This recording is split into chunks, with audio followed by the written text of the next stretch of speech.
हर हर महादेव। बोली बागेश्वर धाम की जय। दोस्तों, मैं अगर आपसे एक प्रश्न पूछूं कि क्या जादू टोना होता है, क्या हम किसी को तंत्र मंत्र के द्वारा किसी को वशीकरण कर सकते हैं, तो आप मेरे से ही प्रश्न करेंगे कि आप कैसी बातें कर रहे हैं। आप एमएससी फिजिक्स के हैं और आप इस प्रकार के अंधविश्वास पर भरोसा करते हैं। लेकिन इसको हम पूरी तरीके से निरर्थक भी साबित नहीं कर सकते हैं। आज मैं जिस जगह आया हूं और मेरे पीछे जो आप एक स्ट्रक्चर देख रहे हैं, ये एक ऐसा स्ट्रक्चर है, एक ऐसी इमारत है जो अपने आप में बहुत विशेष महत्व रखती है। मैं अभी फिलहाल खड़ा हूं मध्य प्रदेश के ग्वालियर से 40 किलोमीटर दूर मितावली और पड़ावली के एक ऊंची पहाड़ी पर, जिसके चारों तरफ लाखों हेक्टेयर जमीन समतल है और उसके बीचों बीच एक पहाड़ी पर एक ऐसा मंदिर बना हुआ है जिसे 64 योगिनी शिव मंदिर कहा जाता है। हालांकि स्थानीय गांव वाले इस मंदिर का नाम कुछ और बताते हैं। इक्कोदत्रो महादेव मंदिर के नाम से इस मंदिर को जाना जाता है। लेकिन भारत में जितने भी मंदिर हैं जो 64 योगिनियों को समर्पित हैं, वो इस टाइप के मंदिर बने हुए हैं। लेकिन मैं आपसे ये प्रश्न पूछ रहा था कि जो हमारे गांव में अक्सर चलता था कि तंत्र विद्याएं होती हैं, वशीकरण होता है, लेकिन जब मॉडर्न ज़माने में आए, हम साइंस को पढ़ने लगे, टेक्नोलॉजी को समझने लगे, तब हम उन बातों पर विश्वास कम कर देते हैं। लेकिन मैं जहाँ पर खड़ा हुआ हूँ और मेरे पीछे जो स्ट्रक्चर है, वो एक प्रकार की यूनिवर्सिटी है जिस पर आप शायद कम विश्वास कर पाएंगे। मैं खुद भी एमएससी फिजिक्स मैंने पढ़ा हुआ है, हिंदी साहित्य को भी मैं समझता हूँ और इतिहास और पुरातत्व में तो मेरी विशेष रुचि है। लेकिन इन तीनों का जब हम ज्ञान का कॉम्बिनेशन करते हैं, इनका मिश्रण करते हैं, तब इस मंदिर पर आने का मेरा जो उद्देश्य है। हालांकि इस मंदिर के बारे में मैंने बरसों पहले पढ़ा था, बहुत बार इच्छाएं हुई यहाँ पर आने को, लेकिन आज एक ऐसा योग मिला और मैं यहाँ पर आया हूँ। सबसे पहले मैं आपको ये बता देना चाहता हूँ कि जो हमारा भारत का संसद है, जो ओल्ड पार्लियामेंट है, जो 1920 के आसपास बनना शुरू हुआ था, और उसके जो आर्किटेक्ट थे जिसका नाम था एडविन लोटियस करके नाम था उनका, और उन्होंने जो पार्लियामेंट का एक मैप तैयार किया था, वो मैप भी हमारे इस मंदिर से मिलता जुलता है। मिलता जुलता क्या, ऑफकोर्स टोटली ये पूरा कॉपी है। अर्थात हम ये कह सकते हैं कि भारत का संसद है वो एक मंदिर का मॉडल है। ये जो मंदिर है, ये 64 योगिनी का मंदिर है, भगवान शिव का मंदिर है, और चारों तरफ से सर्कल में है 360 डिग्री एंगल में, और इसके बीचों बीच भगवान शिव की एक विशाल प्रतिमा है। और ऐसा कहा जाता है कि जो तंत्र मंत्र जो करने वाले जो लोग होते हैं, उनकी जो देवियां होती हैं वो कालिका माता को कहा जाता है। और माँ काली के 8 अवतार, 8 रूप, और उन 8 रूपों के अलग अलग 8 रूप, यानी 8 × 8 64, और 4 भैरव, और बीच में है हमारे महादेव महाकाल, यहाँ पर विराजित हुए हैं।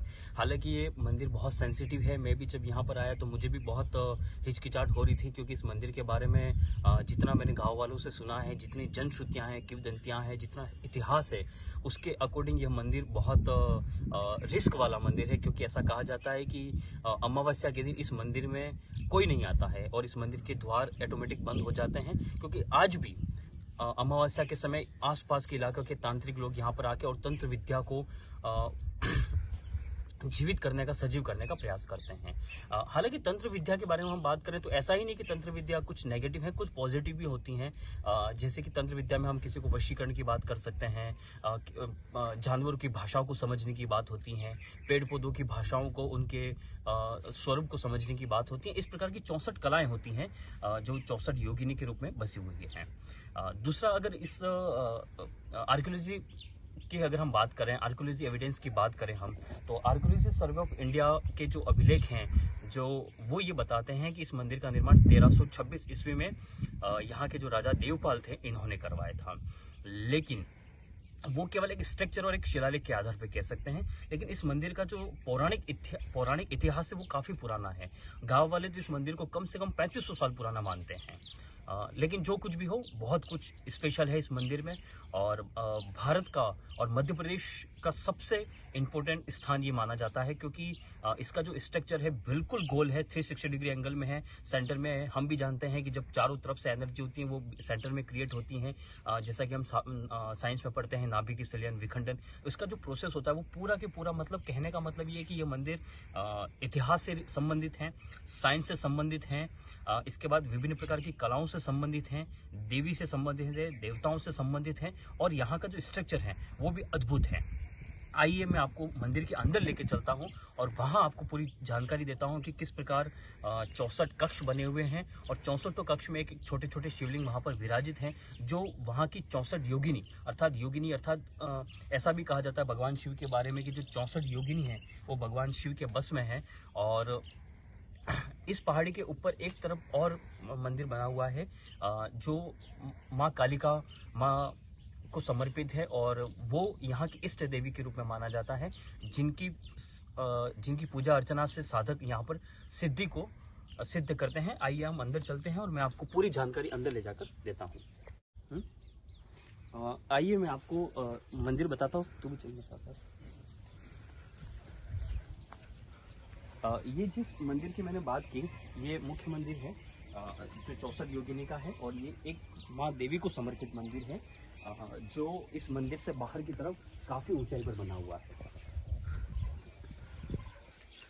जैसा कि ये जो मंदिर का स्ट्रक्चर है, हालांकि ये काफ़ी समय हो चुका है इसलिए अभी अपने मूल अवस्था में नहीं है। आप ये देख सकते हैं कि यहाँ पर टोटल ये मूर्तियाँ बनी हुई है जिनको तोड़ दिया गया। ये देखिए आप, चेहरा बिल्कुल ये यहाँ तोड़ दिया गया है, यहाँ तोड़ दिया गया है, ये देख लीजिए इनको खंडित कर दिया गया है। और हम अगर गर्भगृह की बात करते हैं तो गर्भगृह में भी देवी की साक्षात प्रतिमा थी, लेकिन इन प्रतिमाओं को यहाँ पर विखंडित कर दिया गया। लेकिन इनकी चरण पादुका है और इन पादुकाओं से और आसपास में बने छोटी छोटी मूर्तियों से ये स्पष्ट पता चलता है कि ये यहाँ पर जो भी मूर्ति जब भी रही होगी तब एक माँ देवी की मूर्ति रही होगी। और विशेष बात ये है कि जैसे कि मेवाड़ के अंदर जो सास बहू के मंदिर हैं, सहस्त्र बहू के मंदिर हैं जो भगवान शिव को समर्पित हैं और भगवान विष्णु को समर्पित हैं। उस मंदिर पे भी जब मैं गया था तो मैंने वहाँ देखा था कि हम किसी स्ट्रक्चर को बनाते हैं, किसी बिल्डिंग को बनाते हैं तो उसका पहले एक प्लान तैयार किया जाता है, उसका एक ड्राफ्ट तैयार किया जाता है, उसका एक मैप बनाया जाता है और उस मैप के आधार पर ही हम धीरे धीरे उस बिल्डिंग को हम खड़ा करते हैं। एक उस टाइप का ही एक हल्का सा यहाँ पर डायग्राम हमको भी देखने को मिलता है। अब ये देखिए, अब ये एक छोटा सा गेम होता है जो हमारे उधर चौसर का कहला जाता है। अब इसके अंदर 4 बॉक्स बने हुए हैं, 1 2 3 4 और अब प्रत्येक बॉक्स के अंदर 4 पार्ट है, 1 2 3 4। अब अगर हम इसको कैलकुलेट करते हैं तो 4 4 8 4 12 4 16 और 4 बॉक्स बने हुए। आप देखिए 16 32 48 और 64। आप इधर से गिनेंगे तो भी 64 होंगे, आप इधर से गिनेंगे तो भी 64 होंगे, आप ऊपर से गिनेंगे तब भी 64 होंगे और नीचे से गिनेंगे तब भी 64 होंगे। 64 अर्थात ये जो मंदिर बना हुआ है ये 64 योगिनी का है। 64 माता जी का मंदिर है जो यहाँ पर बना हुआ है। आइए मैं इसकी परिक्रमा करके आपको बताता हूँ। और यहाँ पर भी आपको बहुत सारा स्ट्रक्चर ऐसा है जो अपने आप में एक विशेष महत्व भी रखता है और काफ़ी ओल्डेस्ट है, क्योंकि जितना फिनिशिंग इसके बाद के मंदिरों में आई है समय में, और क्योंकि ये मंदिर काफ़ी पुराना माना जाता है इसलिए स्टार्टिंग फेज का मंदिर है, इस कारण यहाँ के शेप और यहाँ की आकृति में काफ़ी चेंज आया है।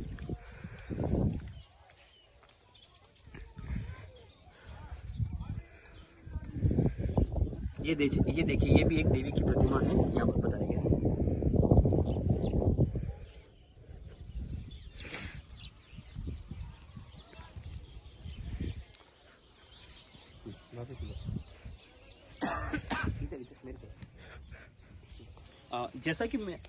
जैसा कि हम जब टेम्पल आर्किटेक्चर का हिस्ट्री पढ़ते हैं, जब मंदिर निर्माण की शैली का हम जब गुप्त काल के बाद से हम 4वीं शताब्दी के बाद से इतिहास पढ़ते हैं कि 4वीं शताब्दी के बाद मंदिर बनने शुरू हुए थे। लेकिन जो स्टार्टिंग फेज के जो मंदिर थे जो एमपी में है, जैसे पार्वती जी का मंदिर है, नचना कुटार का है, सतना का मंदिर है, पन्ना का मंदिर है, उस टाइम के जैसे दशावतार का मंदिर है, उस टाइप के मंदिर के अंदर भी स्टार्टिंग फेज ऐसा ही था जो बॉक्सिंग के रूप में मंदिर बने जाते थे। और क्योंकि फिर धीरे धीरे वो स्टार्टिंग फेज के मंदिर थे इसलिए उनमें नक्काशी, आर्किटेक्ट, वास्तुकला, अद्भुतता बहुत एक लंबे प्रोसेस से आई है। लेकिन स्टार्टिंग फेज के मंदिर इस टाइप के थे।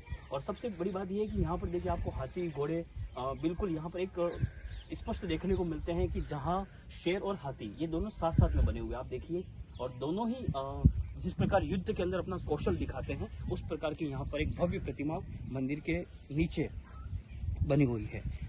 आइए अब मैं आपको जो मुख्य मंदिर है, जो मुख्य 64 योगिनी का जो मंदिर बना हुआ है उसके अंदर लेके चलता हूँ।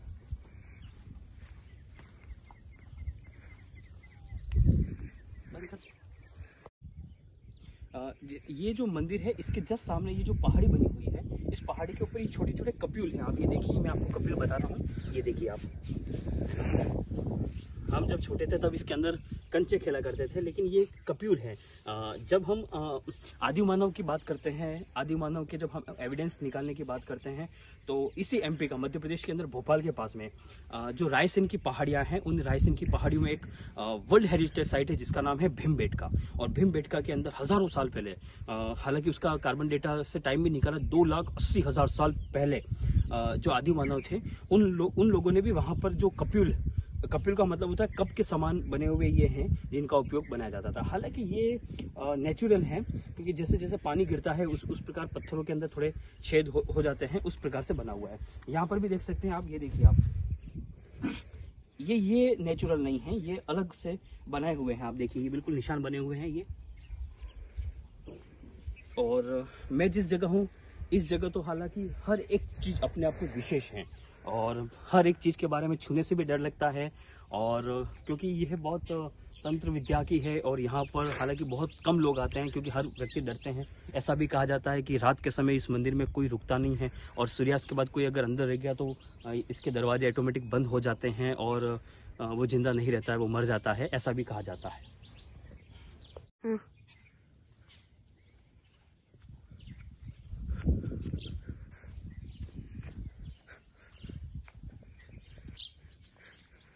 ये मंदिर का मुख्य प्रवेश द्वार है, और यहाँ पर इस मंदिर के बारे में आर्कियोलॉजी सर्वे ऑफ इंडिया ने लिखा हुआ है। जो मैंने आपको बताया वही यहाँ पर लिखा हुआ है।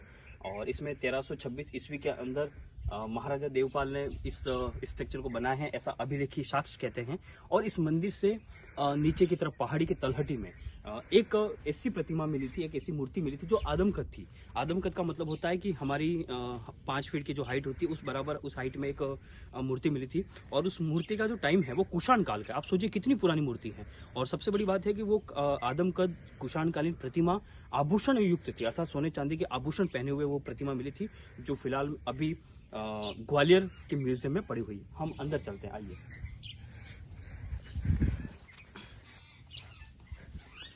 हर हर महादेव। ये यहाँ का प्रवेश द्वार है, और यहाँ आप देख लीजिए कि यहाँ पर भी स्ट्रक्चर ये पूरा बने हुए हैं, और हर एक चीज का अपने, इसे कीर्तिमुख कहा जाता है। और कीर्तिमुख का जो हर मंदिर के, अधिकांश मंदिर में पुरानी वास्तुकला के अंदर ये होता है।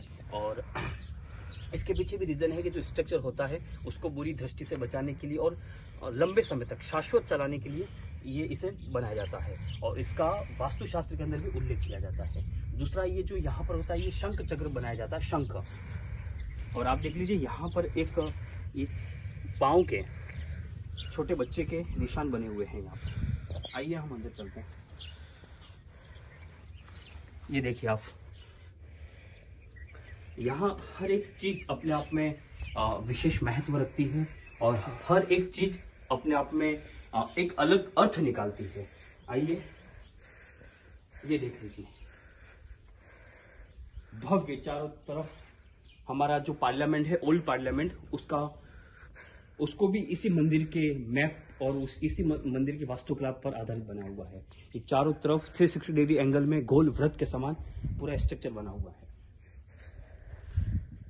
मेरे पीछे जो ये देख पा रहे हैं ये सारे पिलर्स हैं, ये पिलर्स 144 है, ये सारे पिलर्स 144 हैं। और यहाँ पर 64 कमरे बने हुए हैं जो एक प्रकार से मंदिर हैं, और 64 यानी 64 मंदिरों के अंदर भगवान शिव के शिवलिंग हैं, और साथ ही 64 योगिनी, अर्थात प्रत्येक मंदिर के अंदर एक देवी की पूजा की जाती थी।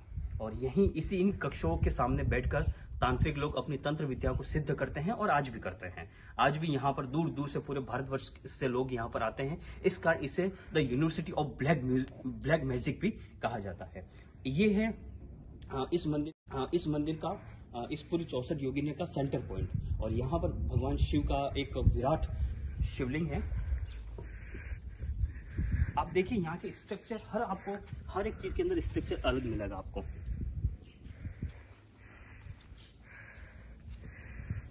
अब आप देख लीजिए, यहाँ पर एनर्जी सेंटर में आती है, इस वजह से यहाँ पर ये 2 पिलर्स लगे हुए हैं जोड़े में। आप देख लीजिए 1 बाय 1 चारों तरफ, और 2-2 जोड़े बने हुए हैं पिलर्स के, और ये सिंगल बने हुए अंदर, मतलब दोहरी परत से ये है। और ये यहाँ का सेंटर पॉइंट है, केंद्र बिंदु है। और हमेशा चाहे पृथ्वी हो, आकाश हो, केंद्र में हमारे भगवान शिव ही होते हैं। हम सभी भगवान शिव की इस अपार महिमा को प्रणाम करते हैं। हम तो ज़्यादा कुछ नहीं समझ पाते, लेकिन थोड़ा कुछ समझ पाते हैं, क्योंकि भगवान शिव के इतने अद्भुत रहस्य हैं जिन्हें कोई नहीं समझ पाया है, लेकिन थोड़ा हम जानने का प्रयास करते हैं, वो भी भोलेनाथ की कृपा से। और एक यहाँ पर एक लेख लिखा हुआ है, इसे पढ़ पाना मुश्किल है, ये इसकी भाषा संस्कृत है, मैं आपको दिखाना चाहूँ।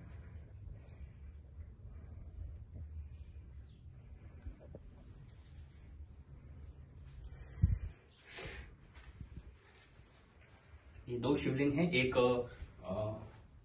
माँ भगवती को समर्पित हैं, उनके रूप में इन्हें पूजा जाता है, और एक शिव, भगवान शिव को समर्पित है।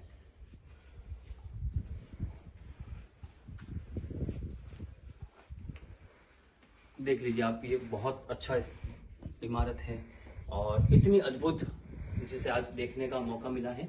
और हर पिलर्स के ऊपर एक ऐसे सिंबल्स बने हुए जिनका मीन्स हम नहीं लगा सकते हैं, ये जब बने होंगे या जब इन्हें बनाए होंगे और जिस उद्देश्य के लिए बनाए होंगे उनसे संबंधित हैं। मतलब कह सकते हैं कि जैसे पुराने जमाने में जो खजाने हुआ करते थे, उनकी की चाबियां बनाई जाती थी, जो एक शॉर्टकट होता था, जो हर किसी को पता नहीं होता था, उस प्रकार के सिंबल बहुत सारे बने हुए हैं। और अधिकांश लगभग हर पिलर और हर जगह अलग अलग बने हुए हैं, जिसको समझना हमारे बस की बात है। आप देखिए ये 4 बॉक्स बनाए हुए हैं, जिसे हम रोशनदान कह सकते हैं, लेकिन इसका भी एक विशेष महत्व होगा कि इसको पीछे बनाने के पीछे एक लॉजिक होगा।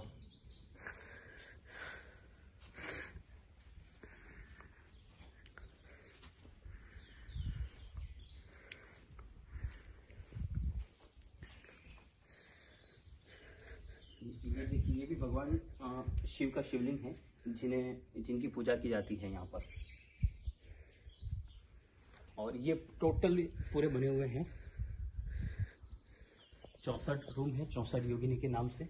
और इनके नीचे आप देख पा रहे हैं ये जालियां बनी हुई हैं, ये वाटर मैनेजमेंट के लिए बनी हुई है, ताकि पानी बिल्कुल जब भी बारिश का पानी हो तो बिल्कुल आराम से निकल जाए, उस हिसाब से एयरदार बिल्कुल जालियां बनी, जिससे हवा पास हो। और कितने अच्छा आर्किटेक्ट है यहाँ पर, मतलब ऐसा आर्किटेक्ट जो पिछले हजारों साल पहले बना हुआ है, लेकिन इसका आधुनिकरण देखिए आप। आज जिन चीज़ों का, जिन इमारतों का हम निर्माण करते हैं और उनमें हम जिन चीज़ों का ध्यान रखते हैं, जिनको हम प्राथमिकता देते हैं, उस चीज़ों को उस जमाने में इन लोगों ने प्राथमिकता दी थी। अब आप ये देखिए, ये ऊपर से जब बारिश का पानी आता है तो उसके आउटपुट दे रखा है, बहुत अच्छा लगा, अद्भुत है वास्तविक। और हम भारतीयों के पास में गर्व करने जैसे बहुत सारी चीज़ें हैं, लेकिन हम पता नहीं क्यों अमेरिका, रूस, जर्मनी, जापान, चाइना की तरफ भागते रहते हैं। जो कुछ हमारे पास है वो विश्व में किसी के पास नहीं है। इतनी रिच हमारे पास सिविलाइजेशन है, इतना रिच हमारे पास में कल्चर है, इसके बावजूद भी हम उन चीज़ों पर गर्व करने के बजाय हमारे पूर्वजों के इस अप्रतिम परिश्रम और पराक्रम पर हम संदेह करते हैं। बार बार हम उन्हें हीन भावना से देखते हैं। आपने देखा होगा कि जब भारत के अंदर फॉरेनर घूमने आते हैं तो वो हर एक स्ट्रक्चर को, हर एक इमारत को बहुत बारीकी से देखते हैं, उनके फोटोग्राफ्स लेते हैं और हर एक चीज़ को समझने का प्रयास करते हैं। लेकिन हम कहीं किसी मंदिर में या पुराने स्ट्रक्चर में जाते हैं तो केवल दर्शन कर और घूमकर वापस आ जाते हैं। हमें भी हमारी सभ्यताओं को, हमें भी हमारी वास्तुकला को, नक्काशी को, और जो हमारे पूर्वज थे उन्होंने जो इतनी बड़ी विरासत, कितने अच्छा आर्किटेक्ट है यहाँ पर, मतलब ऐसा आर्किटेक्ट जो पिछले हजारों साल पहले बना हुआ है, लेकिन इसका आधुनिकरण देखिए आप। आज जिन चीज़ों का, जिन इमारतों का हम निर्माण करते हैं और उनमें हम जिन चीज़ों का ध्यान रखते हैं, जिनको हम प्राथमिकता देते हैं, उस चीज़ों को उस जमाने में इन लोगों ने प्राथमिकता दी थी। अब आप ये देखिए, ये ऊपर से जब बारिश का पानी आता है तो उसके आउटपुट दे रखा है, बहुत अच्छा लगा, अद्भुत है वास्तविक। और हम भारतीयों के पास में गर्व करने जैसे बहुत सारी चीज़ें हैं, लेकिन हम पता नहीं क्यों अमेरिका, रूस, जर्मनी, जापान, चाइना की तरफ भागते रहते हैं। जो कुछ हमारे पास है वो विश्व में किसी के पास नहीं है। इतनी रिच हमारे पास सिविलाइजेशन है, इतना रिच हमारे पास में कल्चर है, इसके बावजूद भी हम उन चीज़ों पर गर्व करने के बजाय हमारे पूर्वजों के इस अप्रतिम परिश्रम और पराक्रम पर हम संदेह करते हैं। बार बार हम उन्हें हीन भावना से देखते हैं। आपने देखा होगा कि जब भारत के अंदर फॉरेनर घूमने आते हैं तो वो हर एक स्ट्रक्चर को, हर एक इमारत को बहुत बारीकी से देखते हैं, उनके फोटोग्राफ्स लेते हैं और हर एक चीज़ को समझने का प्रयास करते हैं। लेकिन हम कहीं किसी मंदिर में या पुराने स्ट्रक्चर में जाते हैं तो केवल दर्शन कर और घूमकर वापस आ जाते हैं। हमें भी हमारी सभ्यताओं को, हमें भी हमारी वास्तुकला को, नक्काशी को, और जो हमारे पूर्वज थे उन्होंने जो इस इतनी बड़ी विरासत हमको छोड़ के गए हैं, उनके बारे में हमको समझना चाहिए, उनके बारे में हमको पढ़ना चाहिए, और हमारे आने वाली पीढ़ियों को भी बताना चाहिए कि जब आप आज एक सामान्य व्यक्ति एक स्ट्रक्चर बनाता है या एक मकान बनाता है तो उसकी उम्र लगभग 25 साल होती है, 25 साल 30 साल, मैक्स टू मैक्स 50 साल होती है। इसके बाद उसके अंदर दरारें आ जाती हैं। लेकिन आप इन मंदिरों को देखिए, आप हजारों सालों से ये मंदिर अपना इतिहास, गौरवशाली इतिहास लिए हुए यहाँ पर खड़े हुए हैं। आप सोचिए कि इन मंदिरों के ऊपर कितनी बिजलियां, कितनी बारिशें, कितने मौसम परिवर्तित हो गए हैं, लेकिन आज भी ये मंदिर अपना जीवंत इतिहास बताते हैं। और सबसे विशेष बात यह है कि उन कलाकारों को, उन वास्तुकारों को, उन मजदूरों को हम नमन करते हैं जिन्होंने इतना बड़ा स्ट्रक्चर बनाया है और अपने कौशल का यहाँ पर उदाहरण दिया है। एक्चुअली बात ऐसी होती है ना कि जब आज कोई लेबर या कोई मिस्त्री काम करता है तो वो सोचता है कि कब मैं इस काम को पूरा करूँ, और वो फटाफट काम करके और पैसा लेने की बात सोचता है। लेकिन पहले के जो कारीगर हुआ करते थे वो अपना सबसे बेस्ट 100% देने का प्रयास करते थे कि हम कोई स्ट्रक्चर बना रहे हैं तो हम इतनी मेहनत से और इतना उसमें कौशल डालने का प्रयास करें कि उसकी जैसी इमारत न पहले बनी हो, न भूतो न भविष्य थी। तो यह सोचकर और यह महत्वाकांक्षा में वो मंदिर या ऐसी किसी प्रकार की पुरानी इमारत को बनाया करते थे। जैसा कि मैंने आपको बताया कि इस स्ट्रक्चर के बारे में, इस इमारत के बारे में मैंने आपको सारी जानकारी दे दी है। जो इतिहास में है, जो अभिलेखीय सोर्स हैं, वो भी मैंने आपको बताया। साथ ही यहाँ के जो लोग हैं वो इस मंदिर के बारे में क्या धारणा रखते हैं, क्या विचार रखते हैं, यहाँ की मान्यताएं क्या हैं, ये भी मैंने आपको बता दी। अब मैं इस मंदिर के बाहर का आपको स्ट्रक्चर बता रहा हूँ, क्योंकि चारों तरफ ये सर्कल में बना हुआ है।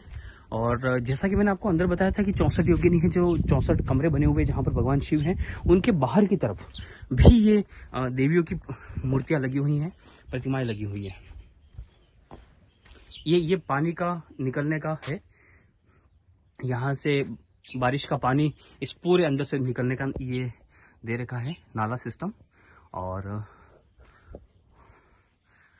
मैं तो कभी कभी ये सोचता हूँ कि भारत के अंदर इतनी प्राचीन इमारतें हैं और इतनी अद्भुत कलाएं हैं, यदि अगर भारत पर एक भी विदेशी आक्रमण नहीं हुआ होता तो ये आज हमारे लिए इतनी बड़ी विरासत हो जाती जिसकी तुलना किसी से नहीं की जा सकती है। इतने भारत में हमले होने के बाद भी हर शताब्दी में, 11वीं शताब्दी से लगाकर लगभग 19वीं शताब्दी तक हम लोगों के ऊपर अत्याचार होते रहे, और हमारी हर बार हमारी आस्था, हमारी सनातन परंपरा को नुकसान पहुंचाने का आक्रांताओं द्वारा प्रयास किया गया था। इसलिए उन्होंने हमारे धर्म को, हमारे धर्म स्थानों को उन्होंने चुना और उन पर हमला कर उन पर आक्रमण करके उन्हें तोड़ने का प्रयास किया गया है। हालांकि ये जो मैं जा रहा हूँ ये पूरे बाहर का भाग है, जो चारों तरफ सर्कल है। और यहाँ पर एक प्राचीन गुफा भी है जिसके अंदर जो गया वो वापस नहीं आया, ऐसी मान्यता है। दूसरा ये है कि वो जाते हैं तो इतनी डीप जाती है क्योंकि वहाँ पर ऑक्सीजन लेवल भी कम हो जाता है और अंदर बिल्कुल अंधकार रहता है, जिसकी वजह से हमको आगे जाने का रास्ता नहीं मिल पाता है। इसलिए बहुत सारे लोग, 1-2 लोगों की तो मौत हो चुकी है अंदर, वो गए, इसके बाद वो वापस नहीं आ पाए। और ये चारों तरफ की जो जमीन है, आप सोचिए कि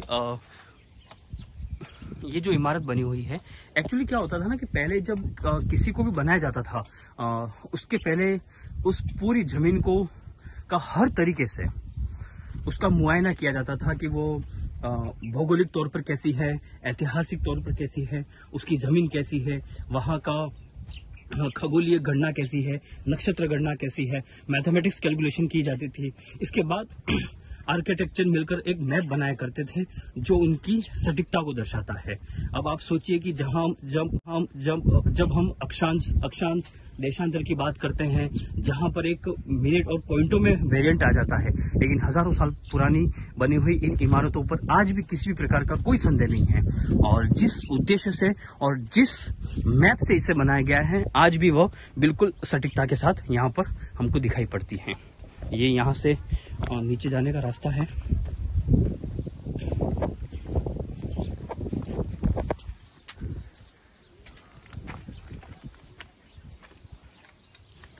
मैं आपको गुफा भी दिखा देना चाहता हूँ, जिस गुफा की मैं थोड़ी देर पहले बात कर रहा था।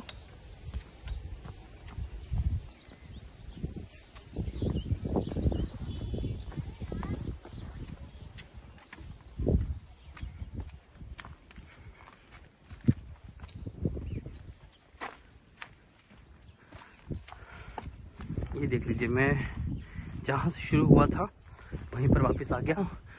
बिल्कुल कि बिल्कुल ये 360 डिग्री एंगल में बनी हुई है ये मंदिर। और ये यहाँ की खुली चट्टानें हैं। और आप ये देख लीजिए, ये यहाँ पर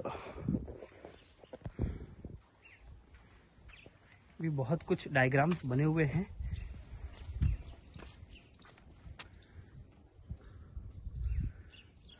जो एक प्रकार का शिलालेख है, जिसकी जानकारी हमको यहाँ पर मिलती है। और कुछ कुछ चीज़ें ऐसी होती है ना कि जैसे मैंने आपको बनाया कि बनाने से पहले उसका एक मैप तैयार किया जाता था, तो इस प्रकार का मैप है। और कुछ भाषाएं पुरानी हो गई हैं और कुछ ये मिट चुका है। और ये यहाँ पर एक स्ट्रक्चर रहा होगा, जिसकी वजह से इसे चारों तरफ से घेर के रखा हुआ है। और जैसा कि मैं आपको बताया था, हालांकि फ़िलहाल अभी ये आर्कियोलॉजी सर्वे ऑफ इंडिया के तहत है, लेकिन इतनी अच्छी चीज़ को अच्छे से हमारे जनता के सामने लाना चाहिए। और जैसा कि मैं जिस गुफा की बात कर रहा था वो ये है।